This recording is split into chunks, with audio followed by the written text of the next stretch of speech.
The time is now 11:31 a.m.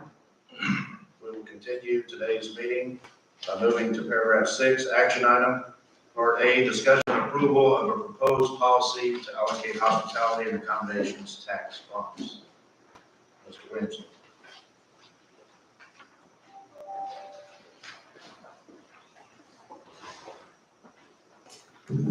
Thanks, Mayor. So this is a continuation of the agenda item on December 19th that had the hospitality tax application and had the policy, and then council requested some time to review it. And so opportunity for the community to review it as well. And then it's an opportunity now to look at the final revision and have a vote on the hospitality accommodations tax policy. Okay, thank you. With that, I'll turn it over to Councilman Brock. Thank you, Mr. Mayor. I met with Mr. Williamson last Friday, and we went through the first iteration of the policy and the application process, and essentially removed, I don't know, half of the application and basically placed it in this policy, since it essentially dictated the terms that we would want to hold our applicants to. And it really didn't need to be in the application. We shortened the application from 9 pages to maybe 4. It's very simple: an introduction, the 2-page application, and a 1-page final report. So from a simplification standpoint, I think that's a strong move for this council and for our staff. It'll make it a lot easier, and Mr. Williamson was wholeheartedly in favor of that. Made a few minor revisions to the policy.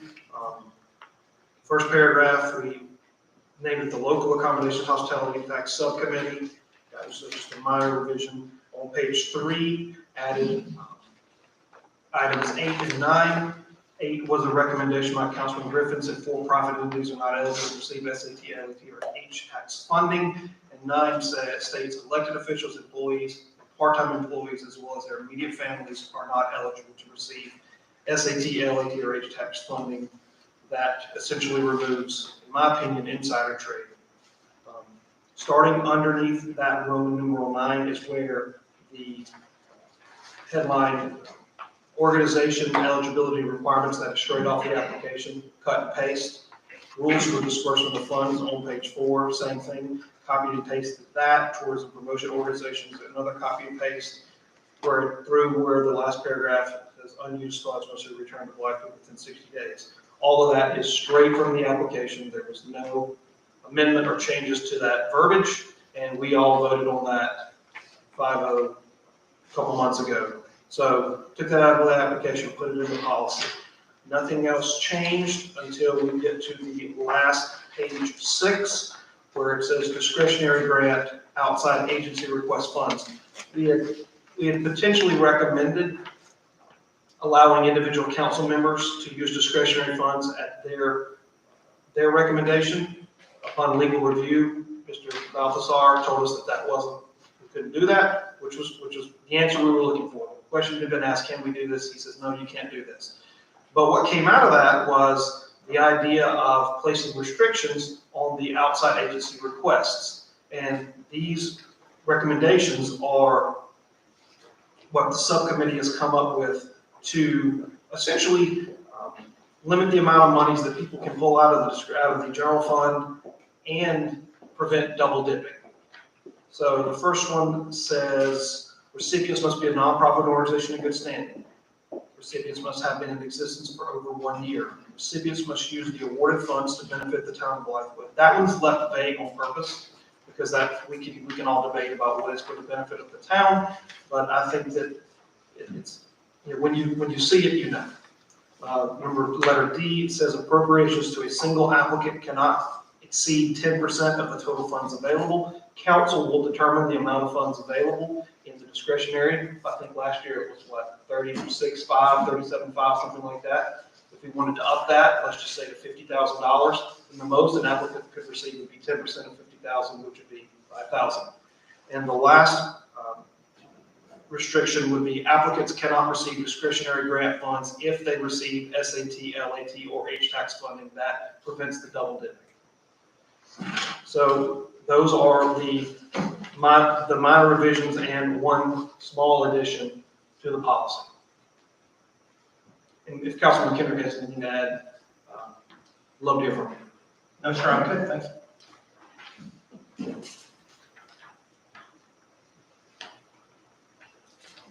Any initial questions, comments?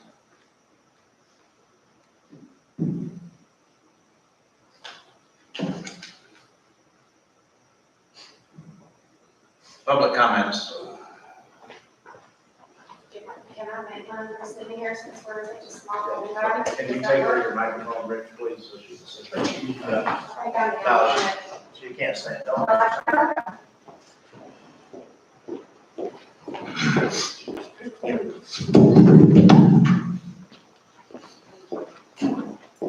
So I don't know if I have questions more, or comments more than I have questions. So I just blatantly, I'm gonna ask an organization as mine, how does this affect me? I mean, we applied for the first time this last year. We have yet to receive the full amount we were approved for. I guess, you know, that's a process that we still have to go through, but all of this, jargon in this paperwork, I just really want to know what I need to do different, if anything, and how this is going to affect my program. My program, I guess mine, and the ones like mine.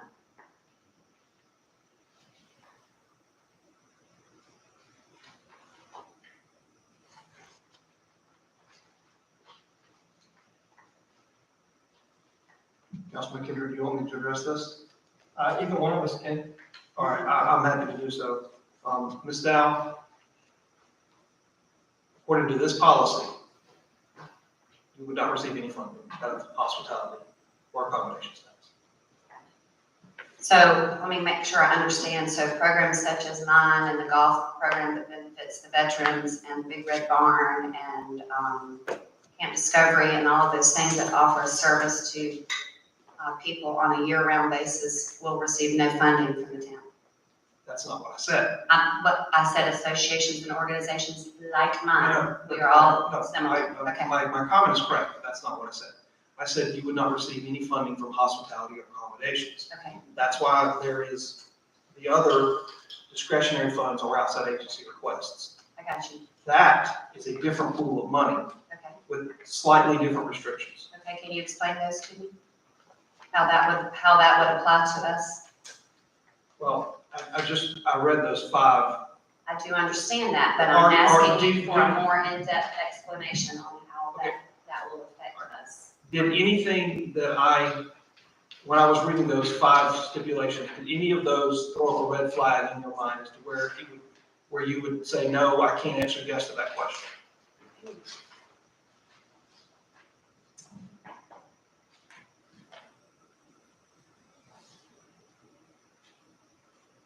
Well, I guess one of my first questions would be, in my opinion, it's kind of a gray line on whether or not things that I do in those organizations that I've mentioned do to benefit the actual town of Blythewood. We benefit the residents of Blythewood. So is there a backdoor way out of it to say that it doesn't benefit financially the town of Blythewood? And what are we looking at when it comes to that? Financially isn't part of number C. Okay, The residents represent the town. Okay. If there are no residents, there are no town. all right, and so my next question would be, if I fall under this category and am allowed assistance, I would not receive more than what amount?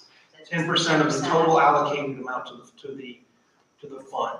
If the council decides to allocate $50,000, then the most any recipient would get would be $5,000. And then the maximum number of recipients that we can have would be 10. Okay, so how would that selection process then work? Is it the first 10 that get their application in the fastest, or how are we judged on that? That's probably to be determined. In recent years, it's been more of a wash, rinse, repeat. We've kind of taken the same ones from the prior years Sure. and just rolled them over to the next year. I think there might be a little change this year in the budget process. Write a letter to the mayor asking that you would like to be considered for outside agency or discretionary grant funds. That's how you get on the town's radar. Am I right, Mayor? That's fine, I mean, that's fine.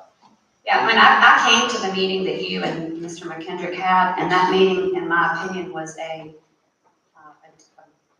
early discussion on a direction that we might think about going on, and the next thing I know, I'm sitting in a room with a finalized, this is what we're gonna do. So I'm a little bit disheartened that myself and the many people that spoke in that meeting, I feel like weren't listened to at all. I do think there were things that should have been cut, should be cut.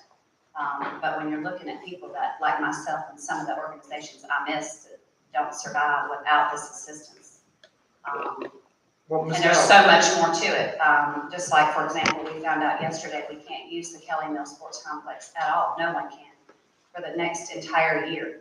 So now I'm being faced with a January 1 ruling that I now owe the town of Blythewood $25 an hour for practice, which I've never had to pay before. So not only am I being faced with that, but I'm also being faced with also a tremendous reduction in what we received this past year and the possibility of no assistance to a program that we provide to Blythewood residents. So for me, it's quite confusing well, Ms. how you Dow, get from where we were that day to where we are today. well, the way we get to where we are now, is that we have to bring the town in compliance with state law. I understand. And Title VI, if you've read it, I don't know if you have or not, talks about the use of hospitality and accommodation dollars are used to promote tourism and tourism-related activities. Correct. Do you believe that your organization promotes tourism in the town of Blythewood? I believe when I host tournaments that bring Oh, people, that's different. which I did this That's year. different. Okay. Sure. I'm just talking about the organization as a whole. Exactly. A tourist is defined as an individual who travels more than 50 miles Correct. to a destination. If you believe that your organization promotes tourism within the town of Blythewood, then you can apply. We're not telling anybody not to apply. We're telling you, these are the rules that we are going to adhere to.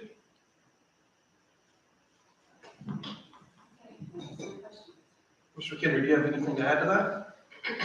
Mr. Mayor, the only thing, Brock and Mr. Mayor, the only thing I would add there is when the subcommittee held the town hall meeting, we were very clear on the date frame that we were after, on what we were communicating and when and how we had to bring this back to town council. So it was mentioned several times during that meeting, which was designed to have some open and clear communication. So I apologize if that missed. Yeah, well, and I went into cardiac arrest twice the first week of December, and so I've received a pacemaker and been out of the world for a few weeks and not doing very well. I should not be in this building right now, as a matter of fact. But I do know I'm looking at 5 people on my town council, and I know my organization and ones like mine have tremendous support from a couple of the people that I'm looking at on this board, and that bothers me because this town is about family, community, and it's about these children.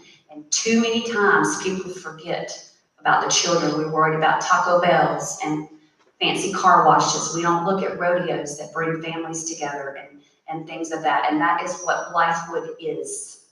And I understand y'all are on the financial side. I'm the director of a program, and I'm also the owner of a construction company. So I understand business. What I don't understand is why we call meetings and we ask the town to come and speak their voice, and then their voice is not heard. That bothers me. I'm with you. It's not And your it's voice was heard. It's a redundant, repetitive problem in this town. Y'all, to me, y'all, I say y'all because I don't believe it's all of y'all. I believe it's some of y'all, have made the decision that this town needs zip lines in the Doco Park. And as I stated on Facebook a few weeks ago, when we're talking about improving the Doco Park, allow families like myself who have lost a son to put a bench in Doco Park in memory and honor of our family. Like, there's ways to do things that we want to do. We don't give that option. We sit here as a town council and we decide how money is spent and whether Taco Bell comes into this town. And this big old car wash that will now run this family-owned car wash out of town that's been here forever. That stuff breaks my heart because that's what this town is funded on. I was here back in the day when there was going to be horse riding trails through downtown Blythewood and little downtown Main Street shops. That was the goal of Blythewood, and now it's roundabouts and a million homes that nobody can get through the town of Blythewood for the traffic. The infrastructure doesn't support it, but we continue in that direction, and we take money away from programs that make this town what it is. It's a family town. We take the money from those programs to do those items. That's that bottom line. And I know if anybody else spoke like I'm speaking, and maybe I'm the only one that's got guts enough to do it, but that's who I am. My job is children. And in this one season alone, we had 3 children within our Skyfer program lose their lives to a gun, all under the age of 10. Like, there's so many things that we can do to benefit our kids, and we continue to take those things away. That's all I'm saying. Mr. Mayor, question, please. Ms. Dow, thank you for your heartfelt comment. I'm kind of lost just a little bit. I was not part of the committee, as I shouldn't have been. 2 council members here sitting to my left, I think, done a great job with the committee. I heard you reference things to Taco Bell and the car wash. What's kind of confusing to me is, I know for council, we don't necessarily vote or recruit a Taco Bell or a Frank's Car Wash to the town. We don't own land, and we didn't sell the land to Taco Bell or Frank's Car Wash. Yes, we do have a voice in the park, the zip line, and those things. Parents sound off about the park out here.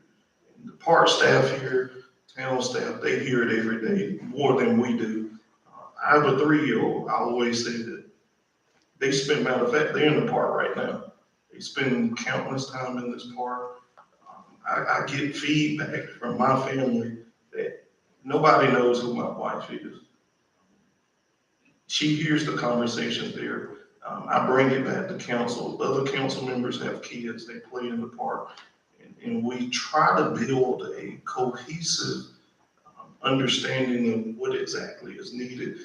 I haven't seen either one of us slide across the zip line. I don't know if we can fit in the chair to do it, but it gives me joy to see that this council as a whole has, since my time on council, looked at the park, fixed issues that citizens came to, safety.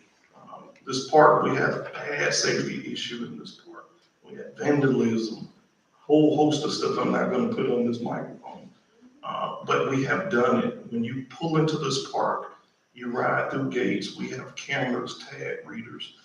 We're doing what we can do as a town to make citizens feel safe in this park. We've been very generous outside of breaking the law, in my opinion, on funding things. And we're trying not to deliberately break the law. Once I know that I'm breaking the law, Sloan Griffin don't want to do that. I don't want to spend any time in nobody's jail cell for breaking the law when I know we're breaking it. And I know my colleagues here don't want to do the same. I would ask to you, what is your vision for the town of Blythewood moving forward? And I'm going to ask this question to everyone moving forward, coming up. What's your vision for the town of Blythewood, and how can we fund it when we have a 0 millage? Okay, so the first thing I want to address is the things that you said about the park. The park has been a phenomenal benefit to my program this season as well. The park is beautiful. I have no objections to anything that's done in the park, and I know of a lot of the vandalism that you're referring to because it affected my program as well. The decorations, all of that is beautiful. This is a wonderful asset to the town. What I'm saying is I feel like we are more on the lines of commercializing our town and not remembering the people of the town and the things the children need in this town. I mean, again, we've bulldozed down Bethlehembury School, and we've got this big, beautiful field over there, and I'm begging for somewhere to go. Again, that's what I have a problem with. So when it comes to the zip line, it's phenomenal. I think it's great. I think the administration over the park is doing a phenomenal job. I think very highly of them all. But when you look at somebody like me who needs a piece of turf to play football on, I would rather see money that's allocated for some of the things it's allocated for to a proper, level, accommodating piece of turf that I can afford to use. Ms. Dow, given your recent medical issues, you may not have been aware of the fact that on December 19th, this council unanimously approved to purchase a $2.8 million property in proximity to the park. The sky is the limit with what we can do.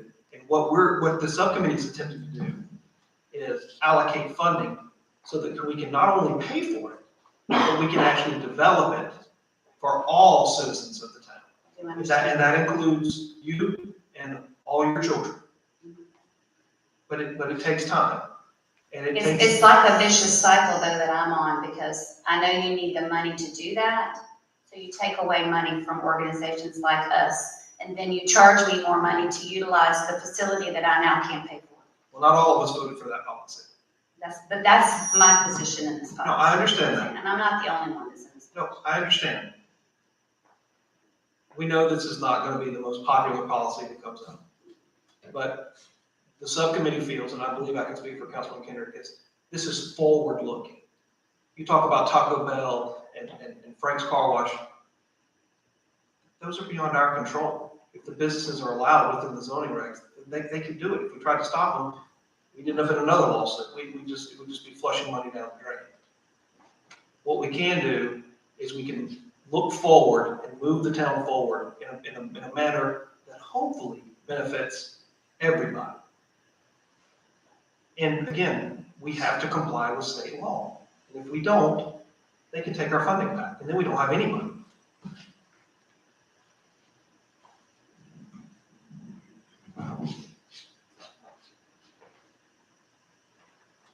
Ms. Dow, just tell me what you need, and then when we go into our budget cycle, we'll look at that, make sure organizations like yours.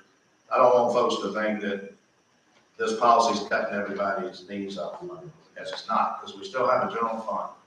We're still going to prioritize our values as a town government, and we're going to resource those things we believe in. So, secondly, to your point about that, where the school used to sit, we're getting ready to talk to Mo Anderson from the school district again, because we still haven't decided on the gymnasium. They're waiting on their new board to be sworn in. I've personally talked to 2 of the new board members about their policy about using sports fields at middle schools and high schools. So they have been hearing this, so I think you probably talked to them too. Doesn't make a lot of sense to me, but so I want them to engage that. And as well, that big field, we should, hopefully they'll turn the gym and that field over, at least to the rec center from the county, so that y'all can use that field right there. Because, I mean, it's just perfect for them. And you're gonna need to do that anyway, because when we start renovating these fields, they're gonna, we're gonna flatten them all out, and then you gotta resod it. That's gonna take a year to grow that sod back, so. I want to say one last thing, and then I'm not saying anything else. To show y'all where we are in our organization at the end of our season, we have a banquet every year. Mr. Sharp kindly lets us take the farm for an incredibly reduced price. He always takes care of kids in this community, so I appreciate him very much. But we had no money to provide catering for our event. So Scotty and his wonderful glory, we went to him with a very small budget for 200 people almost, and Scotty refuses to take a dime from me. It's people like that we need more of in this town.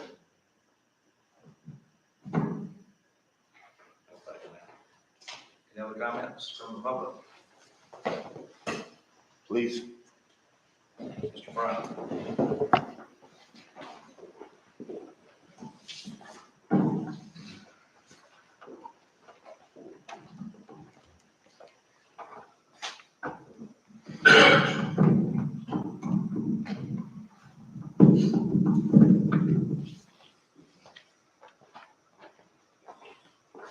First are questions.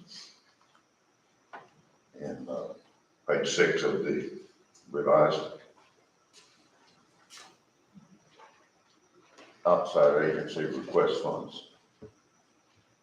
And it states appropriation to single applicant, excuse me, I'm skipping down to item D. Not exceed 10% of total funds available. This is under hospitality taxes. No. It's under general funds. Yes.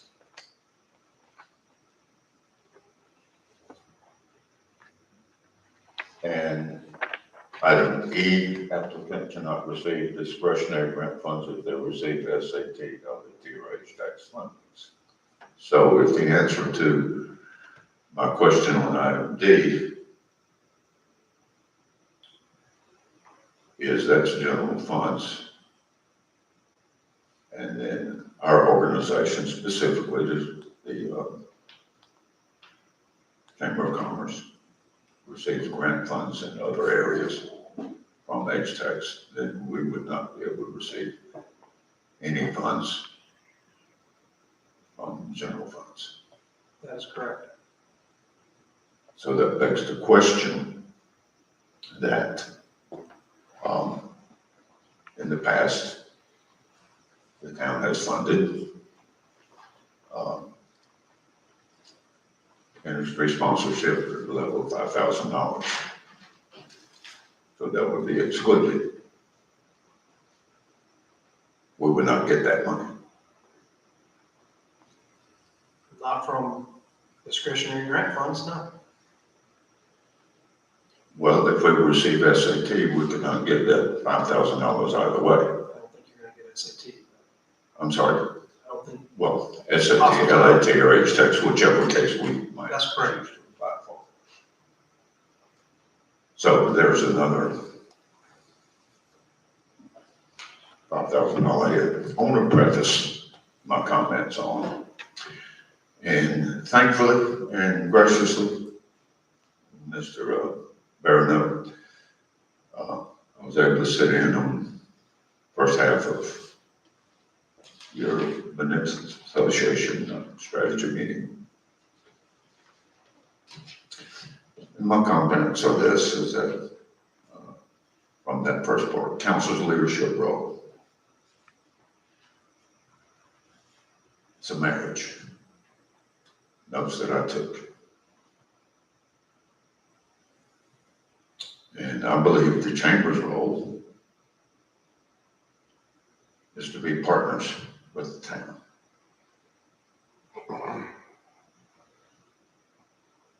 That should be a marriage as well. Other notes that I took was points 1, 2, and 3 under council's leadership role: civility, respect, and solutions. Itemized each. It says the role for the council is a legislative policy.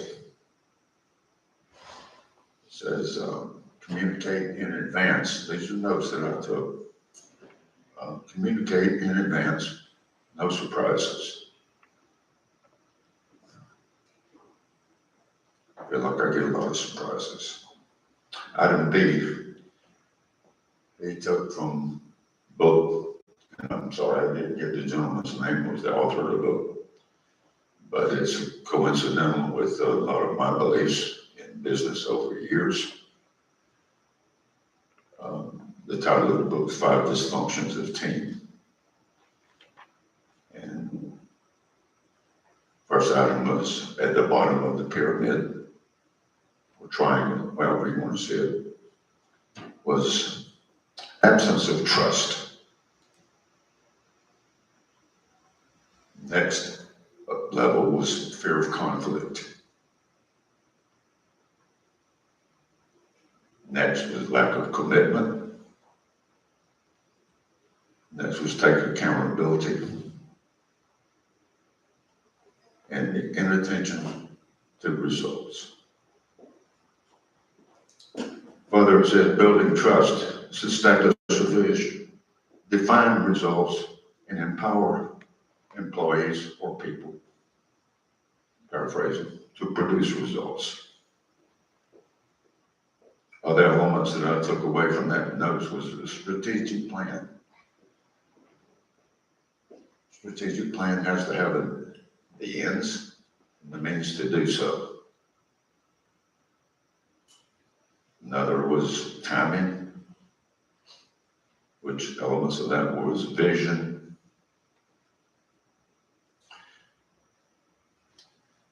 goals, objectives, initiative, and then a measurement process. Brings me to the point that I'm trying to understand the objective here. I believe that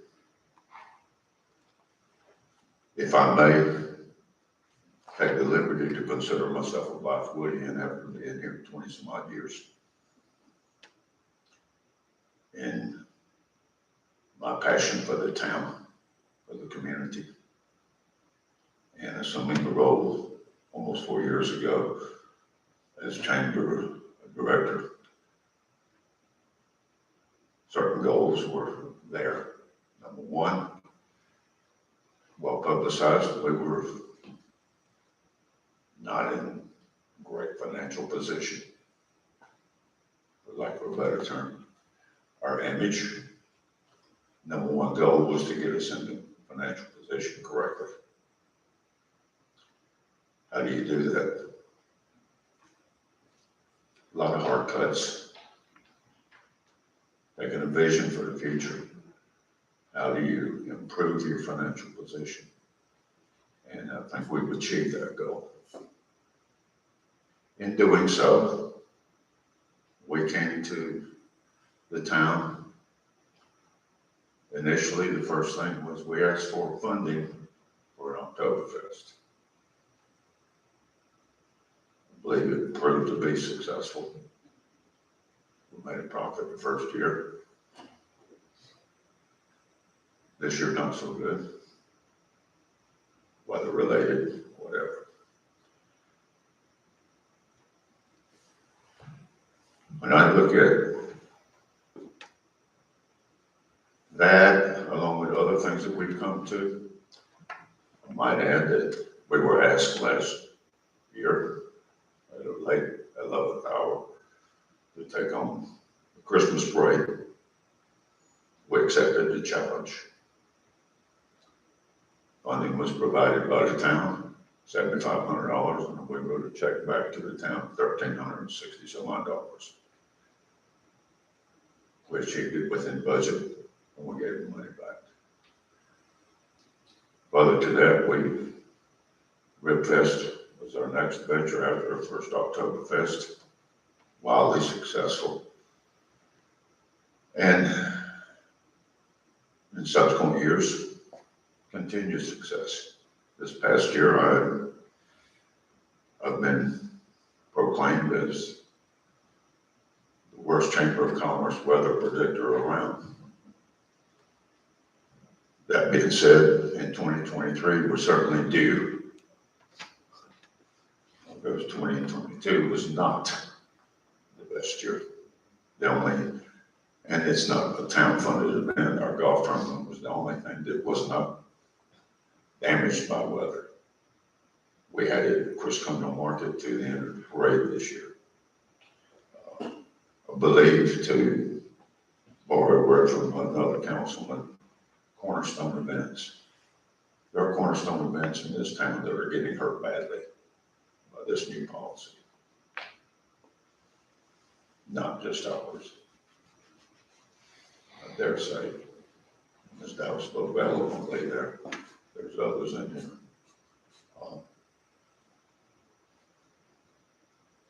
Key elements in there, if it's a ticketed event or if it's for profit, whatever, that they're eliminated.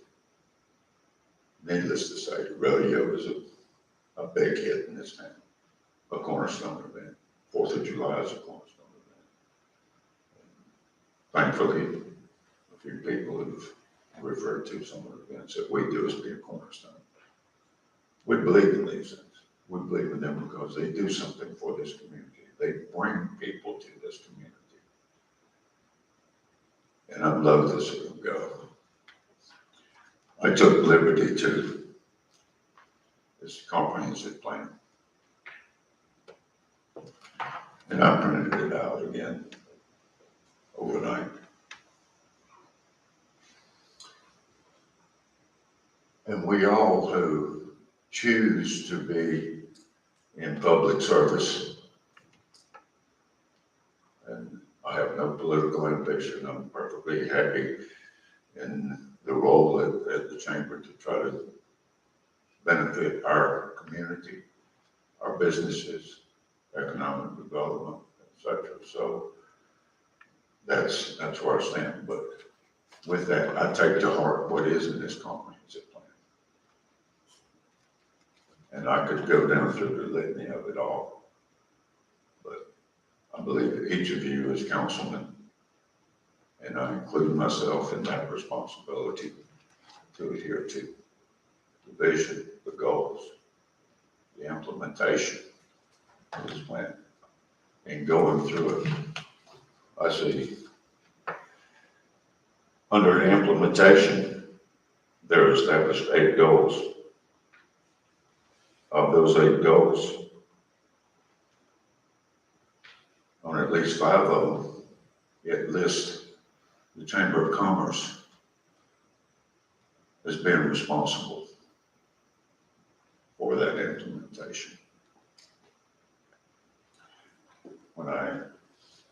And to cut short some of my thoughts,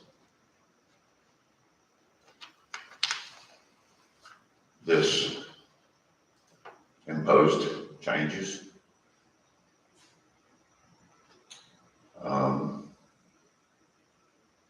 Firstly, recently in October, you enacted changes in fees,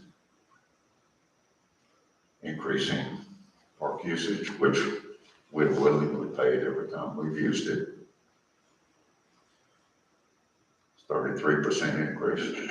That's a 16% increase in usage of the manor for our monthly meetings. While at the same time, funding for the 3 events we did this past year, parade excluded, Oktoberfest, Chris County Market, and the upcoming, and I say past year, this fiscal year, Ribfest.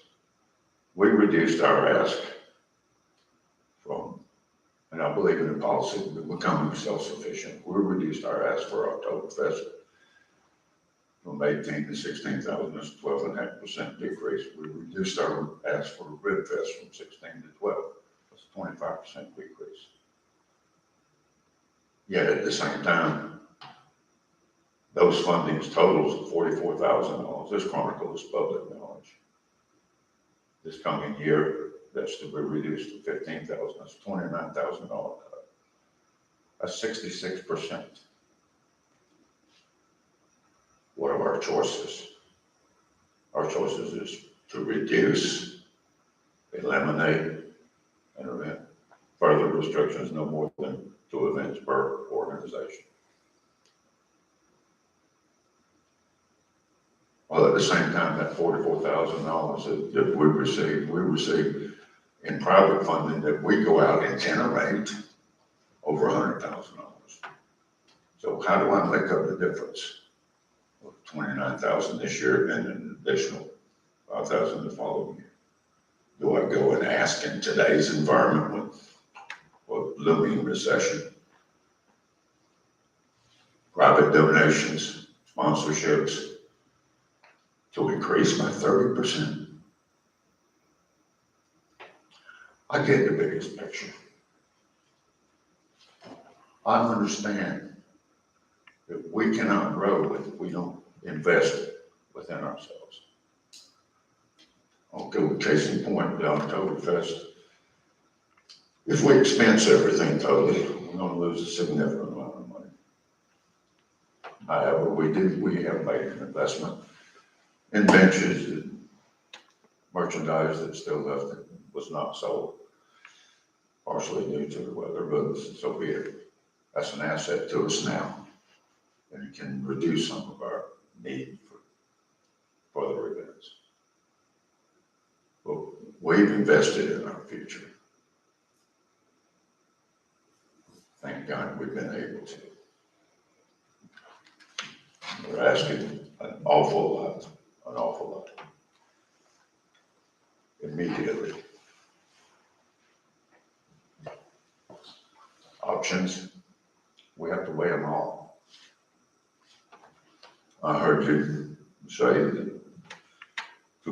million in purchase. And as you alluded to with Mrs. Dow, Mr. Brown, a few minutes ago, that, fields, availabilities and stuff like that. Purchase price is just a small drop in the bucket to development cost. Again, I believe in partnerships. Partnerships are at least a two-way street, sometimes 3, 4, 5 ways. They take a lot of coordination and logistical support. Old question, a partner, we're willing to be a partner. We ask, work with us.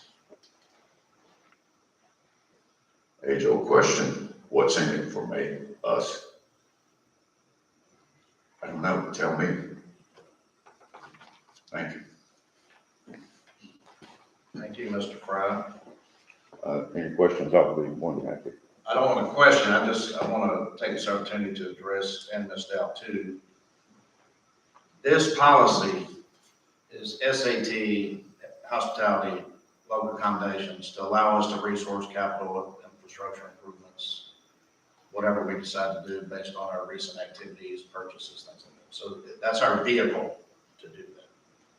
We still have budget line items, which we're going into the budget season. This is not the real debate we're going to be having. The real debate is going to be what events are cornerstone events for the town of Blythewood.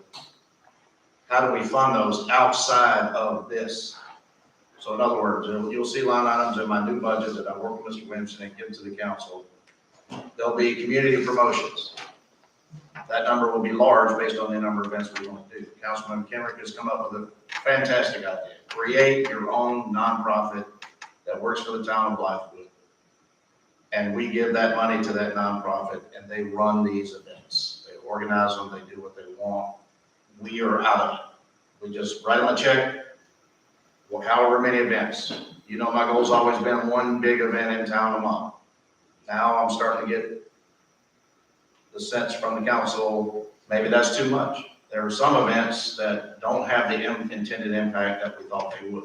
I think you understand that too. Sure. Some are over the top fantastic that we do.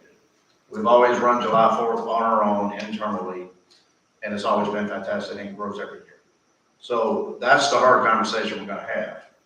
And then when we fund these events, which ones are cornerstone, which one we're gonna continue into the future while we're setting aside this money that this policy directs us to do, so we can make advances in the future for this infrastructure we're buying, wherever it may be and whatever we may turn it into.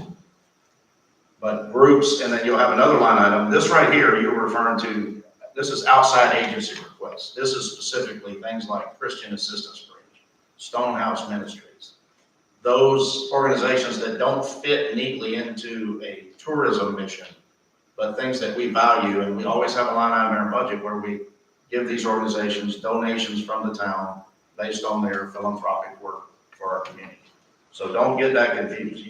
You won't be applying for that. You may not even apply for SAT, LAT, or HAT. If you do, you're going to be limited to the 2 events a year. However, if we as a council say, you run 4 fantastic events, so 2 will be limited by this, the other 2 will come out of promotions, community promotions account, which we will set aside that money. So that's the debate we have to have as a council. What are we going to do going forward without bankrupting this town? But when you run a $2 million surplus, there is money available in general funds if we choose to do that. So I don't want this to be doom and gloom. This is just a way to set aside money that we're going to put directly in the infrastructure of this town and the park and the surrounding areas, so we can use it for future generations. So hear it all. This is not, when you leave here, any organization, and those listening online and going to watch this later, we're not cutting anybody out, but we have to prioritize what we're doing. That's why the numbers went from $15,000, $20,000 grants down to $7,500 grants, because that excess money is going into infrastructure. If the industrial park blossoms like we anticipate and hope for, that's a lot of money that's coming into the coffers of the town of Blythewood. So that will offset, and Councilman Kenrick has said this before, this is the policy as of today, if we pass it. But it will change in the future as your revenue streams change. And those numbers are not in law, they may go up. So instead of 75, maybe they'll go back to 15,000. We don't know that because we don't know how much money the revenue is going to increase by.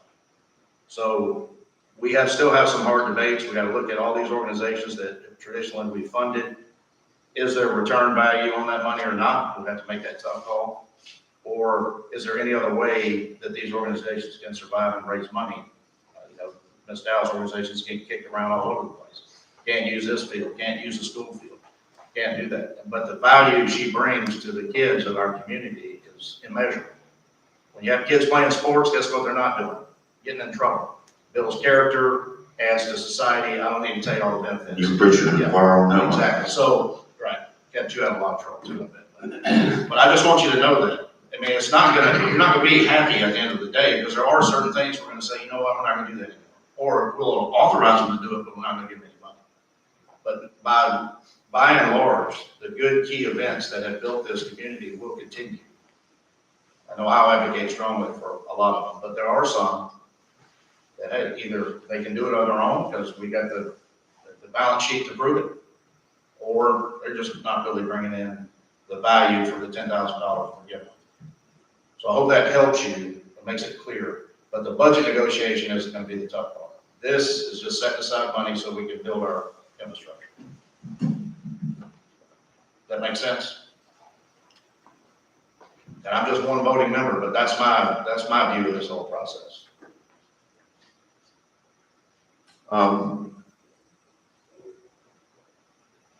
You know how much I want to believe everything you just I said. hope so. Well, you'll see me vote that way. Mr. Mayor, if I may.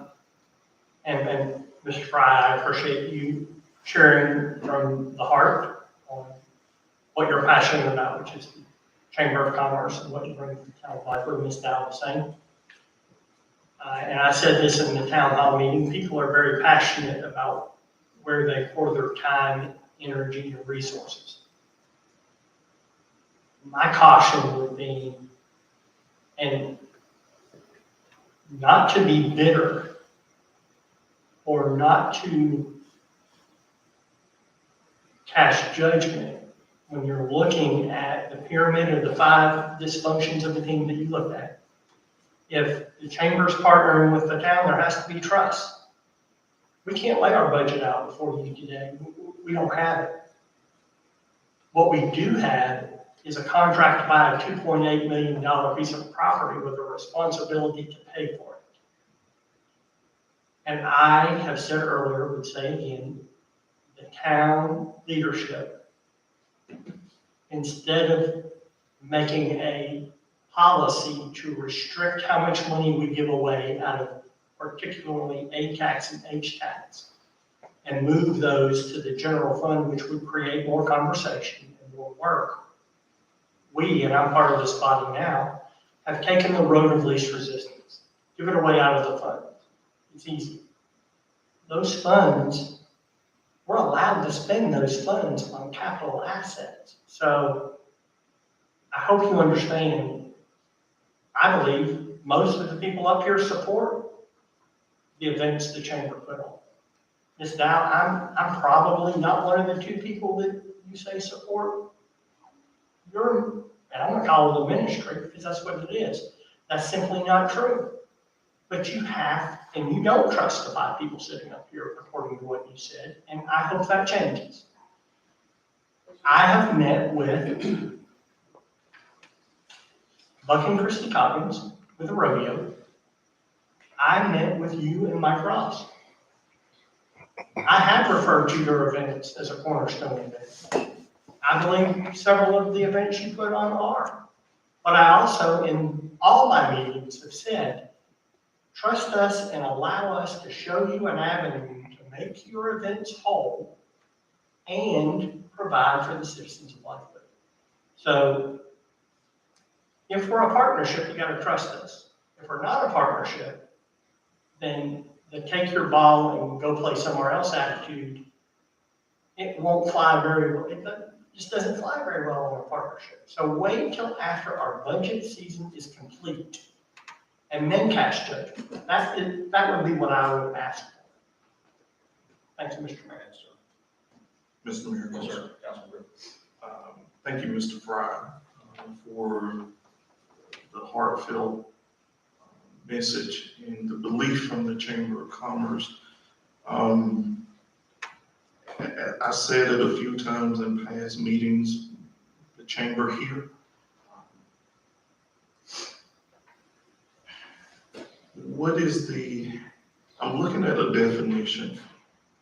What is a chamber of commerce from the U.S. Chamber? Chamber of Commerce is a group of businesses that support the interests of its members. Each Chamber of Commerce will elect its own leadership and decide what agendas to pursue.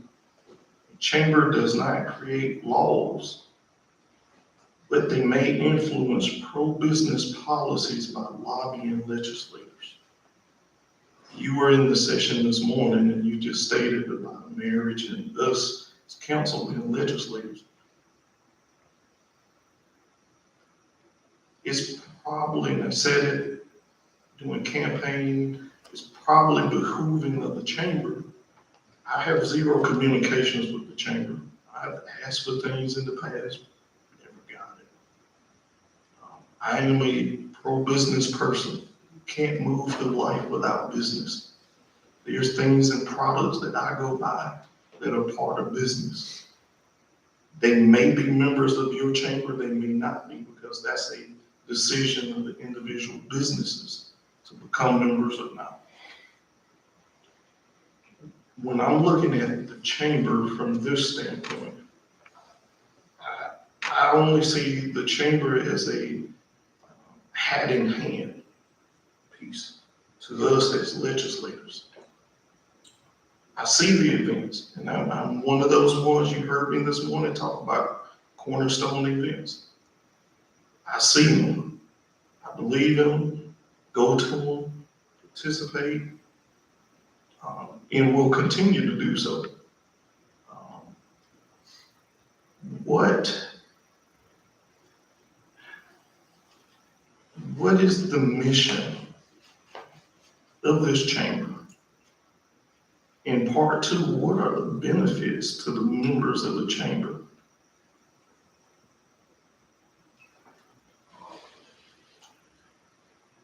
Mission of the chamber is to support its membership, businesses of the community, and the economic development of this community. Benefits. When I stepped into the role, it was a very, very interesting question that I recognized straight away. You go to a member or potential member, and they say to you, what's in it for me? Which I alluded to earlier in my conversation. I'm a firm believer in cliche, if it may be. You get out of it what you put into it. So one thing, I want to go back to the first one you mentioned. One thing I didn't notice was event planning. That's not the overall mission of the chamber, is to be a premier event planner.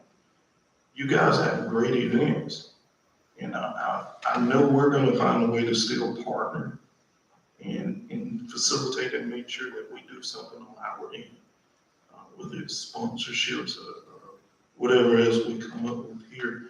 But you answered my question, and the mission of the chamber is not to be an event planner. I did not say it's not to be an event planner. I stated that its mission was to support local businesses, its membership, and economic development. Event planning just happens to be a tool to generate revenue to further support those elements. I'm not going to hold up this process, but one thing, when we come back in the budget session, I would be curious to know from the chamber, I asked this before in the past, I would be curious to know what exactly does the business sector, you know, I've said it before, what exactly does the business sector in Whitewood expect from their legislators, their council members? Just something I ask that question a lot. I ask it of a lot of our members on a regular basis. Do we have all the answers? There are various. They expect or think that the town should support them in every way possible. And anybody can take an opinion of what that level of support should be, whether it's monetary, whether it's promotion-wise, whether it's marketing, whatever it might be. There's many, many avenues to that. But certainly is to support businesses by providing the proper infrastructure, providing the ability for them to do so, and provide the marketing aspect that hopefully would bring more people to their doorstep. Where do we fit in? What do you think? Well, I think the budget allows for marketing, number one. And that can take many avenues. But you're referring to the town. That's part of it. Providing the infrastructure, which, my God, that's a big ticket for us all. How do we solve the infrastructure problems here? And I say we, tongue in cheek. I'm concerned about it, and as I'm sure each of you are, as is every citizen. Answer your question. Good, thank you, Mr. Mayor. All right. Any other comments? There's none from the public. I've got a few bullet points here. I commended the subcommittee, I commended the subcommittee in our last meeting on the yeoman's job that they have done, putting this policy together and streamlining the application process. I also told this council, or informed them that I would go around and catch the business owners that I could and talk to some of the citizens here that we serve and get their opinions on this policy. So I had to look back at my notes to make some, because I left to go to that doctor's appointment, I left my stuff at home. But I made some bullet points here, and the subcommittee or council can address these individually, or you can let me go through all of them. You can address the thing as a whole. And these are in no certain order. One was the application process, making it easy to apply was a wonderful thing. It's a great plan, but if there are no funds available or limited funds available, it doesn't help the application process or the applicantee. So those that contribute to the ATAX and ATAX, what's their return on investment? Then we got down to the Richland County School District, where we removed that whole thing. Some of these events that are held here in this town are not school-sponsored events. They're actually were brought about by parents or individuals. Just a couple of them are the Diamond Invitational, which is one of the premier baseball tournaments, not only in the state of South Carolina, but in the country. It brings citizens, brings hundreds of people here to town for a week. They invest in our motel rooms, they invest in our lodging, our meals, and our businesses invest in them.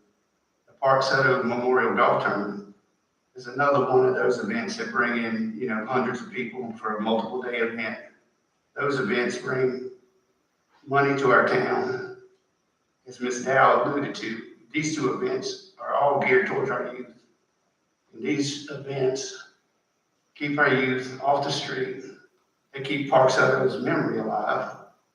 And if you didn't know Parks, then, I'm sorry he's gone and you didn't get to know him. Long-term, Blythewood may prosper from this. Short-term, they think it will undermine small businesses. The input from the citizens and the business community here is vital. Not a single person or business leader wants to see events cut or not funded, especially the ones that are premier events here. Without full funding, Blythewood will lose some of our best attended events, and that's a guarantee from what I've been told. And then I was asked individually, why I serve, who do I serve? Yes, we need to protect our town center, but at what cost? The loss of some of our best events, the public, our citizens enjoy and pay for by the money they spend here in town. So these are just some of the comments I got from business owners. I got from the citizens here, going around and talking to them, interrupting their meals, asking them how they felt about this. And we talk about funding. You know, we funded these events for years. I've been on council, I'm starting my 10th year. We funded these events out of A-Tax and H-Tax. And we funded them out of what we budgeted. But we always ended up with a surplus, and that surplus went to the fund balance. And that fund balance has grown every year because we do have a surplus. So while I'm in agreement that we need to protect, we need to grow, I also think that losing some of these events, when we lump everything into like one thing here, especially some of what we consider the high school events that are not really sponsored by the school district and have no funding from the school district. I think it's wrong to cut those events.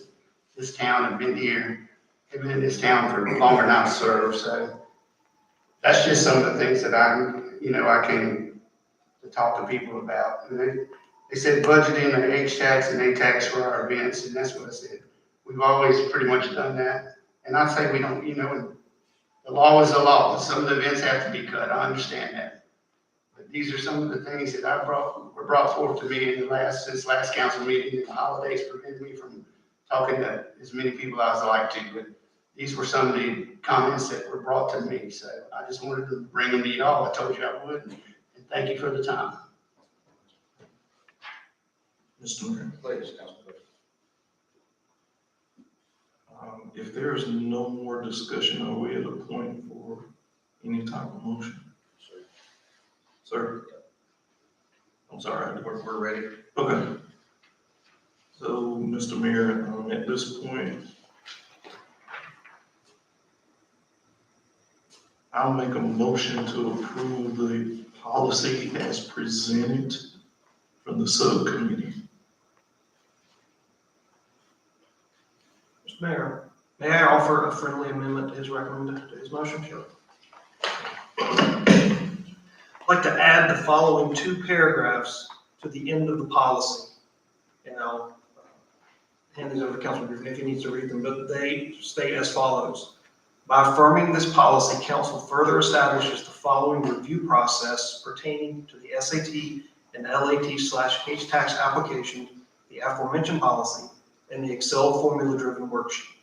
Any update or amendment to the applications, policy, or Excel-driven formula worksheet would require a supermajority vote from council and may be reviewed once annually prior to the SAT, LAT, and H-Tax application process. Councilman Griffin, do you accept this friendly amendment? I will accept that as read from Councilman Brock on the record. Thank you. Then I will second his motion. Properly motion and seconded to approve the SAT, H-Tax, and LAT tax policy for the town of Blythewood. Any discussion? With the amendment. As amended. Thank you. Thank you so much, sir. Roll call vote, sir. Absolutely. Mr. Lamson, please call the roll for the vote. Councilman Griffin, Yes. Councilman Brock, Yes. Mayor Franklin, Yes. Councilman Baldwin, No. Councilman McKenna, Yes. 4-1, motion passes. Thank you. Policy is adopted.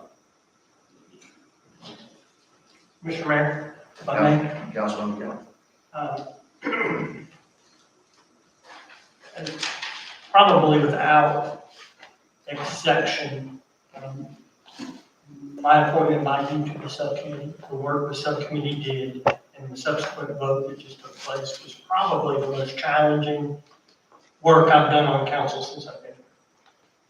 I certainly enjoy being on council, and I don't know if the people at home can hear with the sound system we have set up. I know we're streaming, but as I alluded to earlier, I would encourage those people who enjoy our events, come to our events, are familiar with our H-Tax, A-Tax process of the past, to stay engaged through the budget process, to trust their counsel. And the one thing I would want to point out, and I didn't want to bring this up before the vote, but I did want to point out that, and Richland County Councilman Derek Pugh is in the audience, so thank you for being here. Richland County Council receives in hospitality funds $10.8 million a year. I would encourage people who applied for Lifewood hospitality tax to apply to Richland County. Of the $10.8 million per year they receive, they give away $500,000 of that against $6.2 million worth of requests. And the balance of their HTAX funds go toward capital assets improvements. ATAX, they give away 27% of what comes in under ATAX. So I would encourage, that's another avenue for funding, and those percentages are real. They're on the website. Their application, they simplified it. It's down to 4 pages, so I certainly commend Richland County. But Richland County has, they also see the responsibility of taking care of capital assets and improvements through these funds as well. Thank you for your appointment to the subcommittee. It was challenging. I think we did good work, and I'm glad that we had a successful one. Thank you. So, Mr. Mayor, may I have one personal privilege? absolutely. I want to echo what Councilman McKendrick said. This was a very tall task. And listening to Ms. Dow and Mr. Fry, we hear you. Mr. Fry, you're at every meeting, and I appreciate your willingness to come to pretty much all our council functions. This vote aligns Blythewood's visions with our purse. It enables the town to move forward with property acquisition, capital asset improvements, maintenance, some of the things that we have been lacking over the past few years. This park is 15 years old now, approximately. At 15 years old, it starts to age. You need resources to repair and upgrade. This is a big change for a lot. This will be a big change for us too. But Councilman McKendrick has said this before, and I'll say it now. This is the worst it gets. We fully anticipate with new businesses coming online that our hospitality and accommodation tax receipts will increase. And so the formulas that we use will allocate more funds than are available. And if this body chooses, we can allocate more funds to recipients and applicants in the future. So I encourage everyone to come to the budget process, to be involved. For the record, not a single individual reached out to me, positively or negatively, about this policy. So I have to assume that everybody was supportive. My email's on the website. Most people have my phone number. If there are problems or concerns, call me. Call Councilman Griffin. Call Councilman Ballmer, the mayor, or Councilman Henry. Our lines of communication are open. We may not agree on everything. We can have a civil conversation. The budget process will be interesting, but it will also be productive. This is a good step in the right direction. I applaud all members of council, whether you voted for or against this policy, for the outcome today. Thank you, Mr. Moving to paragraph 7 today, we have a working lunch with Richland County Councilman Derek Pugh. Do we have the food? No, Okay. no, it's on the way. Okay. So, recess. Yep. Go ahead, please. We entertain a recess. Yes. Reconvene at At, 1 o'clock It for the says, working lunch. says 2 p.m. here. That's for the interviews. Okay. Yes, we have an hour and 20 minutes for this lunch before the interview begins. So if you want to, I mean, if you want, I mean, the working lunch is part of the meeting. A recess before we have to get lunch together and then, Right, 15-minute recess. Well, All right, okay.